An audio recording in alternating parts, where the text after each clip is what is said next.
थोड़ा दूर ले, थोड़ा दूर ले भाई। હવે પાછળ મહેરબાની કરીને કોઈ અવાજ નહીં કરો, કોઈ નહીં હો। સાહેબ, આજે સિવિલ હોસ્પિટલમાં કયા લોકાર્પણ હતા, કેટલાના ખર્ચે કયા કામો થયા? ગુજરાત રાજ્યમાં રાજ્ય સરકારની માલિકીની રાજ્ય સરકાર સંચાલિત 179 વર્ષ જૂની સિવિલ હોસ્પિટલ કે જે સમગ્ર દેશમાં લગભગ સૌથી મોટી, સૌથી વધુ વિસ્તાર ધરાવતી, સૌથી વધુ પથારીઓ ધરાવતી અને સૌથી વધુ ડૉક્ટરો, પેરામેડિકલ સ્ટાફ અને અલગ કર્મચારીઓનો સ્ટાફ ધરાવતી general civil hospital, cardiology hospital, cancer hospital, kidney hospital, paraplegia hospital, medical college, nursing college, આમ વિવિધ પ્રકારની શૈક્ષણિક અને સારવારની સેવા આપતી આપણી આ સિવિલ હોસ્પિટલ કેમ્પસ કે જેનું નામકરણ માનનીય વડાપ્રધાન નરેન્દ્રભાઈએ તેઓ શ્રી જ્યારે ગુજરાતના મુખ્યમંત્રી શ્રી હતા ત્યારે મેડિસિટી તરીકે કર્યું છે। એ મેડિસિટી કેમ્પસમાં 2015ના વર્ષમાં એ વખતે પણ જ્યારે હું આરોગ્ય મંત્રી હતો અને માનનીય આનંદીબેન પટેલ મુખ્યમંત્રી શ્રી હતા, એ વખતે તાત્કાલિક સારવાર માટે હોસ્પિટલમાં જે દર્દીઓ આવે, અકસ્માત થયો હોય, દાઝી ગયા હોય, હાર્ટ એટેક આવ્યો હોય કે કોઈ પણ પ્રકારની ઇમરજન્સી હોય, એ દર્દીઓને તાત્કાલિક સારવાર આપવા માટે ટ્રોમા સેન્ટર બનાવવામાં આવેલું અને ટ્રોમા સેન્ટર પર 2015માં ઉદ્ઘાટન કરી દર્દીઓની સેવા માટે અમે ખુલ્લું મૂકેલું। આ ટ્રોમા સેન્ટર તબક્કાવાર જુદી જુદી નવી ટેકનોલોજી, નવા ઇક્વિપમેન્ટ અને જેમ જેમ દર્દીઓનો ધસારો વધતો જાય, ગુજરાત સિવાય રાજસ્થાનથી પણ અહીંયા મોટા પ્રમાણમાં દર્દીઓ આવે છે, ઉત્તર પ્રદેશમાંથી પણ આવે છે, મધ્યપ્રદેશમાંથી પણ આવે છે અને જે પરપ્રાંતના નાગરિકો ગુજરાતમાં વસતા હોય એ એમના સગાવાલા જે પણ રાજ્યમાં હોય એ કદાચ એમના રાજ્યમાં બીમાર પડે તો સારી સારવાર માટે આપણી અમદાવાદની સિવિલ હોસ્પિટલ, સુરતની સિવિલ હોસ્પિટલમાં આ દર્દીઓને બોલાવતા હોય છે અને ગુજરાત સરકાર બધા જ દર્દીઓની લગભગ સંપૂર્ણ વિનામૂલ્યે તમામ પ્રકારની સારવાર કરતી હોય છે। આ ટ્રોમા સેન્ટર જે આપણે 2015માં શરૂ કરેલું, એનો એટલા બધા પ્રમાણમાં સદુપયોગ થવા માંડ્યો, સેંકડો દર્દીઓ એની સારવાર મેળવી, ઝડપી સારવાર મેળવીને સાજા થયા। એટલે સ્વાભાવિક છે કે અગાઉ જ્યારે હું અહીંયા રાઉન્ડ માટે આવ્યો, અમારા અગ્ર સચિવ જયંતિ રવિ, કમિશનર શ્રી જયપ્રકાશ સિંહ વરે, અમારા બધા જ સુપ્રિન્ટેન્ડન્ટ, ડીન, જ્યારે પણ અમે સિવિલની મેડિસિટી કેમ્પસની મુલાકાત કરીએ છીએ ત્યારે બધા જ સાથે મળી હવે નવું શું કરવું, વધારે શું જરૂર છે, એના માટે શું કરવું એનો નિર્ણય કરતા હોઈએ છીએ। અમારી ટ્રોમા સેન્ટરની મુલાકાત દરમિયાન પણ સિવિલના સુપ્રિન્ટેન્ડન્ટ તરફથી અને અન્ય ડૉક્ટરો તરફથી જે માહિતી અમને આપવામાં આવી અને મારી પ્રત્યક્ષ મુલાકાતમાં પણ અમે જે અનુભવ કર્યો કે આ જગ્યા આટલી મોટી હોવા છતાં પણ એ નાની પડે છે, એટલે ઓપરેશન થિયેટર વધારવાની જરૂર છે। ઇમરજન્સીમાં આવેલા દર્દીઓની તાત્કાલિક સારવાર શરૂ થાય એ માટે પથારીઓની વ્યવસ્થા વધારવાની જરૂર છે, વોર્ડ વધારવાની જરૂર છે, X-ray machine, CT scan, MRI machine, operation theatre એ બધું પણ વધારવાની જરૂર છે। એ બધી જે અગાઉ રજૂઆત અમારા સિનિયર ડૉક્ટરો, સુપ્રિન્ટેન્ડન્ટ, ડીન વગેરે તરફથી આરોગ્ય વિભાગ સમક્ષ કરવામાં આવેલી એને ધ્યાનમાં રાખી અમે જે બજેટ ફાળવ્યું અને પીઆઈયુ દ્વારા એનું જે બાંધકામ પૂર્ણ કરવામાં આવ્યું એ પ્રમાણે આજે આ ટ્રોમા સેન્ટરની અંદર એક સાથે 21 નવા ઓપરેશન થિયેટર જે આધુનિક મોડ્યુલર સિસ્ટમથી બનેલા છે, એટલે કોઈપણ પ્રકારનું ઇન્ફેક્શન આ મોડ્યુલર થિયેટરમાં થાય નહીં. દર્દી સંપૂર્ણ સુરક્ષિત રહે. ડૉક્ટરોને પણ જે આધુનિક સાધનો, આધુનિક વ્યવસ્થાઓ પૂરી પાડવામાં આવી છે એના કારણે ઓપરેશન કરવામાં પણ એમને ઘણી સરળતા રહે. સૂક્ષ્મ ઓપરેશન પણ નાજુકતાથી સારી રીતે કરી શકે એ માટેની વ્યવસ્થા કરવામાં આવી છે. એવા 21 ઓપરેશન થિયેટરનું આજે એક સાથે અહીંયા અમે ઉદ્ઘાટન કર્યું છે. આ વિસ્તારના ધારાસભ્ય અમારા સાથી શ્રી પ્રદીપભાઈ પરમાર પણ આ કાર્યક્રમમાં ઉપસ્થિત છે. એટલે હું એમ માનું છું કે આ મેડિસિટીમાં જે આપણે વ્યવસ્થાઓ માનનીય નરેન્દ્રભાઈ મોદી સાહેબના સમયથી શરૂ કરી એટલે આજ સુધી વિજયભાઈના નેતૃત્વમાં અમે આગળ વધારી રહ્યા છીએ. નાણામંત્રી તરીકે, આરોગ્ય મંત્રી તરીકે મારા તરફથી જે પણ કરવાનું થાય બધી જ મંજૂરીઓ અમે ઝડપથી સમયસર જે પ્રમાણે માગણી હોય એ પ્રમાણે આપીએ છીએ. એટલે આપણે બધાએ જોયું છે કે 1200 બેડની જે અદ્યતન હોસ્પિટલ બની એ પણ કોરોના કાળમાં કેટલી બધી ઉપયોગી થઈ. Kidney hospital, UN Mehta heart hospital, cancer hospital પણ કેટલી બધી ઉપયોગી થઈ એ આખા ગુજરાતના બધા જ નાગરિકો ખૂબ સારી રીતે જાણે છે. શહેરના, સમાજના, રાજ્યના અગ્રણીઓએ પણ આ સેવાઓને બિરદાવી છે. ભારત સરકાર દ્વારા પણ ગુજરાતની આરોગ્ય સેવાઓને બિરદાવવામાં આવી છે. અને મને વિશેષ આનંદ રાજ્યના આરોગ્ય મંત્રી તરીકે છે કે 25મી હમણાં જ જે કાર્યક્રમ થયો રાજકોટમાં એમ્સના ખાતમુહૂર્તનો, એ દિવસે પણ માનનીય વડાપ્રધાન નરેન્દ્રભાઈ મોદીજીએ જે પ્રવચન કર્યું એમાં કોરોના સમય દરમિયાન ગુજરાતના આરોગ્ય વિભાગે, ગુજરાત સરકારે જે કામગીરી કરી એને બિરદાવી છે. એટલે આપણને સંતોષ છે, આનંદ છે કે પ્રજાને જરૂરી તમામ સેવાઓ અમારો આરોગ્ય વિભાગ, સરકારનું સમગ્ર વહીવટીતંત્ર, મુખ્યમંત્રીશ્રીથી માંડીને અમે બધાએ સાથે મળી જે નિર્ણયો કર્યા, જે કામગીરી કરી, જે બજેટ ફાળવ્યું, જે સાધન સામગ્રી, દવાઓ વગેરે આપી એનાથી ભારત સરકારને, માનનીય વડાપ્રધાનશ્રીને પણ સંતોષ છે, એનો અમને આનંદ છે.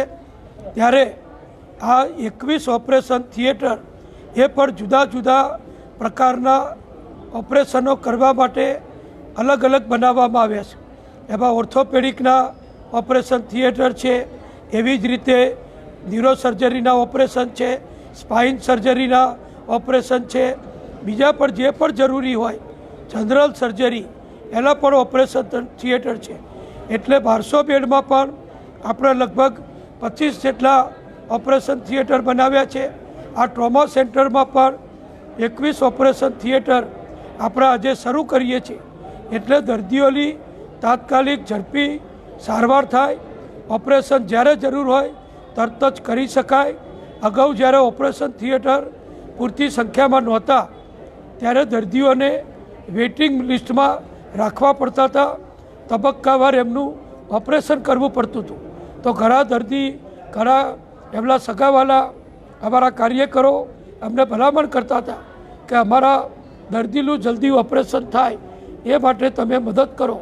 પણ હવે મને એમ લાગે છે કે જે પ્રમાણે મોટા પ્રમાણમાં ઓપરેશન થિયેટર આ મેડિસિટીમાં આપણે ઉપલબ્ધ કરાવ્યા છે, એટલે કોઈપણ દર્દીને ઓપરેશનની જરૂર હશે, નાનું હોય, સાદું હોય કે ગંભીર પ્રકારનું ઓપરેશન હોય, કોઈ પ્રકારની હવે રાહ જોવાની જરૂર નહીં રહે.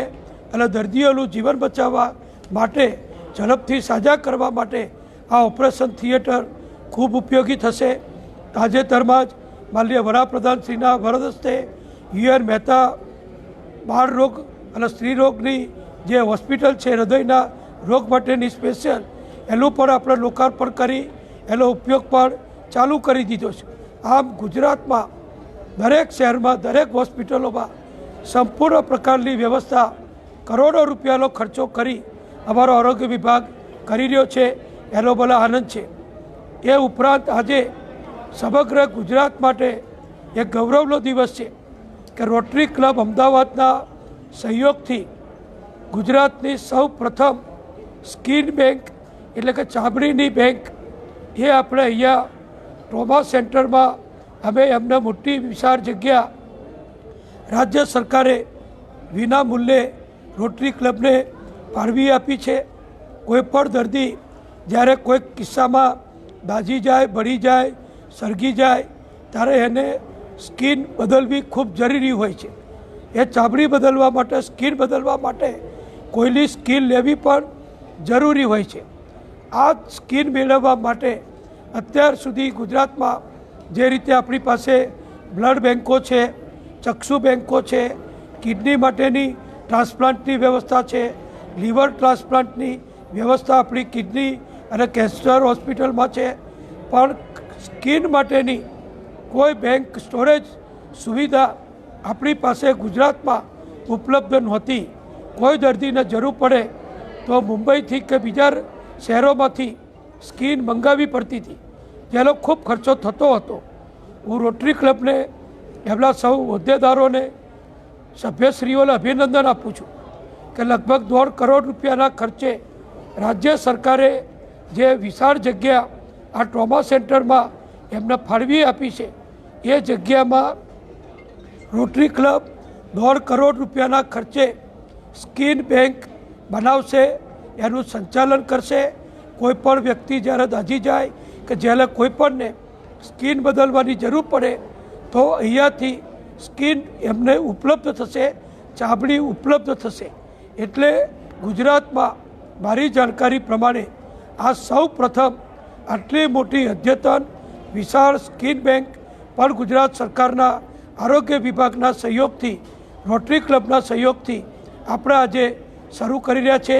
એના MOU થયા છે. અમારા અગ્ર સચિવ અને કમિશનર એમના MOU રોટરી ક્લબના પ્રમુખશ્રી સાથે આજે કર્યા છે અને એ જગ્યા અમે એમને આજે સુપ્રત કરી છે. અને રોટરી ક્લબના હોદ્દેદારોએ ભાઈ આશીષભાઈને એમના મિત્રોએ મને કહ્યું છે કે લગભગ 6 મહિનામાં 1.5 કરોડ રૂપિયાના ખર્ચે તમામ સાધન સામગ્રી, ફ્રીજ વગેરે સ્કિનને સાચવવા માટે જે જરૂરી હોય એ બધો જ ખર્ચ કરી અને 6 મહિનામાં આ સ્કિન બેંક પર શરૂ કરશે. એટલે હવે કોઈ પણ દાઝેલા વ્યક્તિ, દર્દી કે જેની ચામડી બદલવાની જરૂર હોય, સ્કિન લગાડવાની જરૂર હોય, એમને અહીંયાથી ખૂબ સારી સેવા પ્રાપ્ત થશે. એ કામ પણ આપણે આજે અહીંયા કર્યું છે. બીજું મારે આપણે ખાસ કહેવું છે કે આવડું મોટું જ્યારે કેમ્પસ છે, આ ટ્રોમા સેન્ટરમાં દરરોજ સેંકડો દર્દીઓની સારવાર થાય છે, ઓપરેશન થાય છે, નાની મોટી સર્જરી થાય છે. તો એમાં છે સાધન સામગ્રી, ઇક્વિપમેન્ટ ઓપરેશન માટે વપરાય, એના ટાંકા લેવાના હોય, એની વાળકાપ કરવાની હોય, એનું શરીર ઢાંકવાનું હોય, એના જે પણ જરૂરી ઇક્વિપમેન્ટ હોય સર્જરીના, એ મોટી સંખ્યામાં હોય છે. એને ફિબિગેશન કરવા, ઓટોક્લેવ કરવા, શુદ્ધ રાખવા એ ખૂબ જરૂરી છે. અત્યાર સુધી જૂની પદ્ધતિ પ્રમાણે સ્ટીમ આપી, ઓટોક્લેવ કરી આપણે એ સાધનોને જીવાણુ મુક્ત રાખતા હતા. પણ હવે જ્યારે નવા સાધનો, આધુનિક મશીનરી આપણને પ્રાપ્ત થઈ હોય તો ગુજરાત સરકારે પર લગભગ 5 કરોડ રૂપિયા કરતાં વધુ રકમના ખર્ચે અહીંયા આ સાધન સામગ્રી જે વસાવી છે એનું પણ આજે અમે ઉદ્ઘાટન કર્યું છે.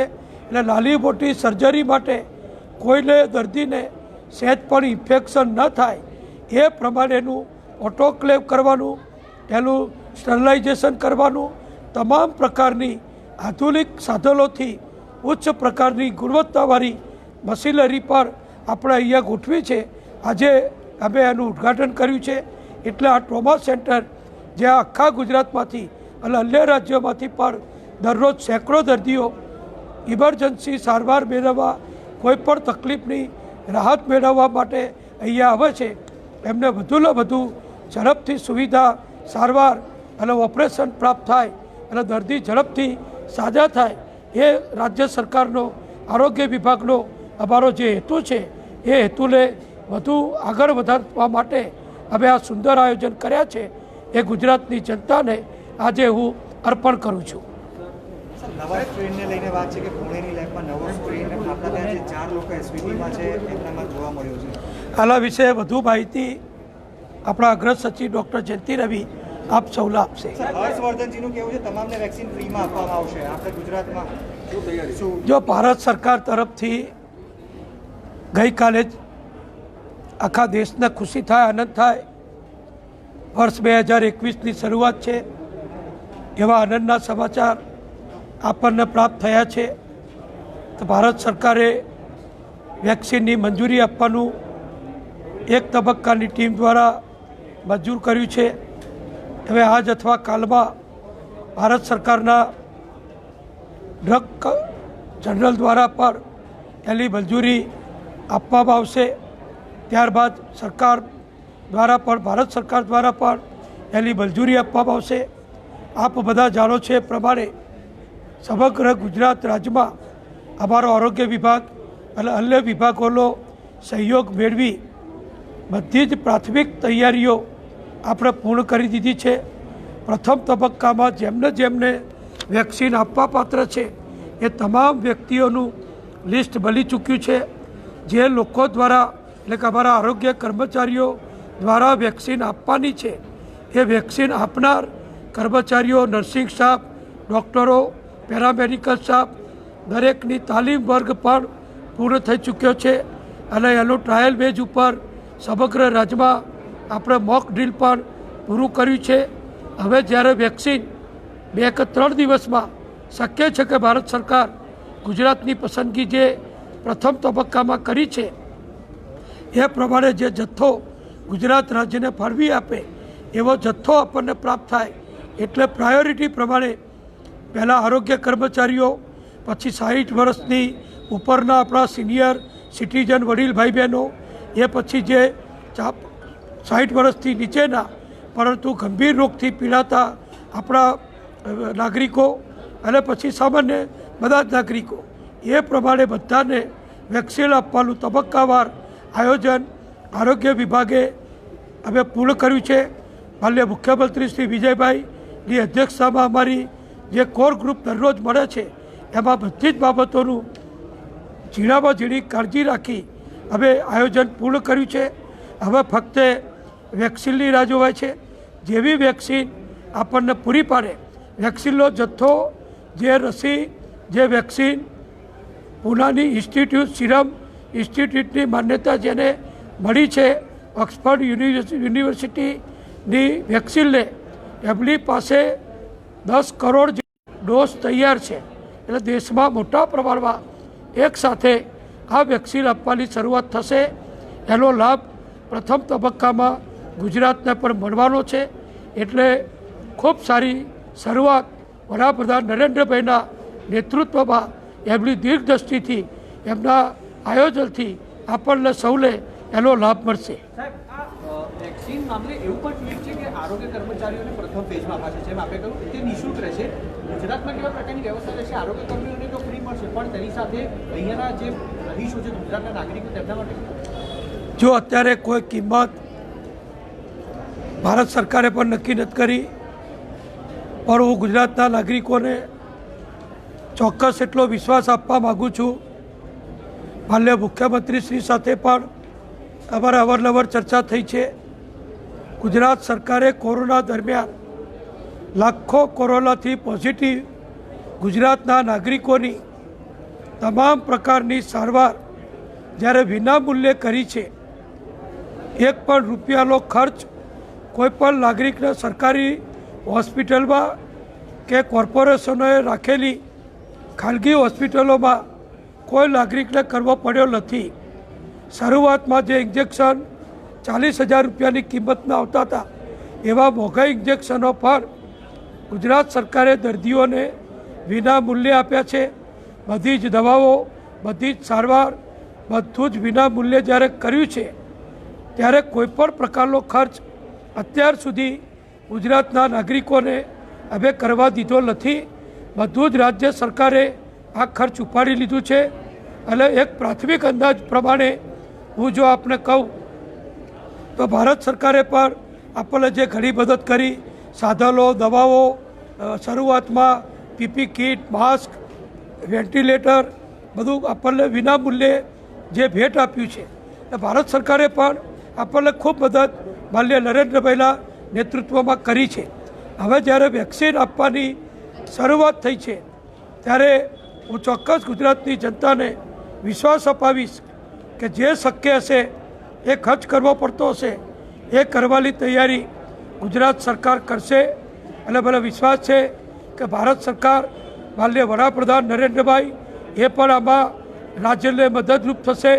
અને મુખ્યમંત્રી શ્રી વિજયભાઈ અને આરોગ્ય મંત્રી તરીકે, નાણામંત્રી તરીકે અને અમારી ભારતીય જનતા પક્ષની સરકાર તરફથી પણ હું પ્રજાને ચોક્કસ ખાતરીપૂર્વક કહી શકું છું કે વેક્સિન માટે પણ જે ખર્ચ થશે એનો કોઈ ખર્ચ શક્ય હશે ત્યાં સુધી પ્રજા ઉપર કોઈ પણ બોજો અમે આવવા દઈશું નહીં. સિરમ ઇન્સ્ટિટ્યૂટની જે વેક્સિન છે તેને ઇમરજન્સી યુઝ માટે ક્યાં સુધીમાં પરવાનગી મળે તેમ લાગે છે? જો ઇમરજન્સી યુઝ એ ખૂબ મેડિકલનો ટેકનિકલ શબ્દ છે. આમ તો કોઈ પણ દવા, કોઈ પણ રસી એ શોધાય તો 10 થી 20 વર્ષ એના ટ્રાયલ બેઝ ચાલતા હોય છે. પણ સમગ્ર દુનિયામાં એક પ્રસ્થાપિત પ્રણાલી છે કે દુનિયામાં કોઈ મહામારી થાય, કોઈ મેડિકલ ઇમરજન્સી થાય તો 10-20 વર્ષ દવાનો ઉપયોગ કરવાની રાહ જોઈ શકાય નહીં. એટલે આખી દુનિયામાં WHOએ પણ સ્વીકારેલું છે, આખી દુનિયાએ સ્વીકારેલી જે પદ્ધતિ છે કે ઇમરજન્સી યુઝ તરીકે કોઈ દવા શોધાઈ હોય, કોઈ વેક્સિન શોધાઈ હોય, કોઈ ઇન્જેક્શન શોધાઈ હોય તો એના ટ્રાયલ બેઝ સફળ થયા હોય, એની કોઈ મોટા પ્રમાણમાં આડઅસર ન થઈ હોય અને મોટે ભાગે એ સફળ થઈ હોય તો ઇમરજન્સી યુઝ તરીકે આખા દુનિયાની સરકારો એનો ઉપયોગ કરે છે. એ પ્રમાણે આપણે ભારતમાં પણ ભારત સરકારે પણ આ વેક્સિનને ઇમરજન્સી યુઝ તરીકે મંજૂરી આપી છે. એ જ પ્રમાણે ગુજરાત સરકાર પર ભારત સરકારના માર્ગદર્શન પ્રમાણે જે વેક્સિન ભારત સરકાર આપણને આપશે એનો ગુજરાતના નાગરિકો માટે આપણે ઉપયોગ કરીશું. સ્કીન બેંક માટે જે જગ્યા ફાળવવામાં આવી છે, આ જગ્યા પોસ્ટ ઓપરેટિવ વોર્ડ છે કે જ્યાં અગાઉ ઓક્સિજનની લાઈનો સહિતની અનેક વ્યવસ્થાઓ લગાવેલી છે. લાખો રૂપિયાનો ખર્ચ થઈ ચૂક્યો છે. હવે લાગી રહ્યું છે કે એ ખર્ચ એડે જશે, કારણ કે સ્કીન બેંકમાં આ પ્રકારની વ્યવસ્થાની જરૂર નથી.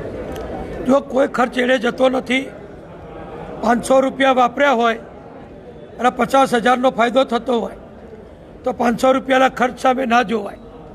મેં અગાઉ કહ્યું એમ ગુજરાત સરકાર દર વર્ષે લાખો રૂપિયા એક હોસ્પિટલ દીઠ નાનામાં નાના તાલુકામાં દર્દીઓ માટે વાપરે છે, કરોડો રૂપિયા સિવિલ હોસ્પિટલો, ઇન્સ્ટિટ્યૂટો માટે વાપરે છે. મેં અગાઉ પણ કહ્યું છે, નાણામંત્રી તરીકે, આરોગ્ય મંત્રી તરીકે ફરીથી પણ કહું છું કે વ્યક્તિનું જીવન બચાવવું એ સરકાર માટે પ્રથમ મહત્ત્વની બાબત છે. ખર્ચ એ મહત્ત્વની બાબત નથી. સમગ્ર ગુજરાતમાં પ્રથમ વખત સ્કીન બેંક બનતી હોય. ગુજરાતમાં અનેક અકસ્માતો થતા હોય, ઘરમાં કોઈ દાઝી જાય, કોઈ ફટાકડા ફોડતા દાઝી જાય, કોઈ અકસ્માતે દાઝી જાય, કોઈ ફેક્ટરીમાં આગ લાગે દાઝી જાય, કોઈ બીજી જગ્યાએ આગ લાગે દાઝી જાય તો દાઝી જવાના બનાવ ઘણા બનતા હોય છે. તો દાઝી ગયેલ વ્યક્તિ એને સ્કીનનું બદલવું ખૂબ જરૂરી છે. એ બદલવા માટે સ્કીન મળવી એ જરૂરી છે. ત્યારે રોટરી ક્લબ તરફથી આ સ્કીન બેંક જ્યારે બનાવવામાં આવી રહી છે ત્યારે અમે ભલે થોડો ઘણો ખર્ચ કર્યો હશે, એનો કોઈ અમે બહુ અગત્યનો ગણતા નથી. અહીંયા સ્કીન બેંક બને અને દર વર્ષે સેંકડો દર્દીઓ જે દાઝી જાય છે એમને સ્કીન અહીંયાથી ઉપલબ્ધ થાય એ જરૂરી છે. બીજું આપ સૌની જાણકારી માટે કહું, આ સ્કીન બેંક ફક્ત અમદાવાદ કે સિવિલ હોસ્પિટલના દર્દીઓ પૂરતી મર્યાદિત નથી. આ સ્કીન બેંકમાં જે સ્કીન સ્ટોરેજ થશે એ ગુજરાતમાં કે દેશમાં જે પણ દર્દીને જરૂર હશે એ અહીંયાથી એ લોકોને આપવામાં આવશે. એટલે એકલું ગુજરાત માટે નહીં પણ દેશ માટે એક ખૂબ મોટું કામ ગુજરાત સરકારે કર્યું છે. ચાલો.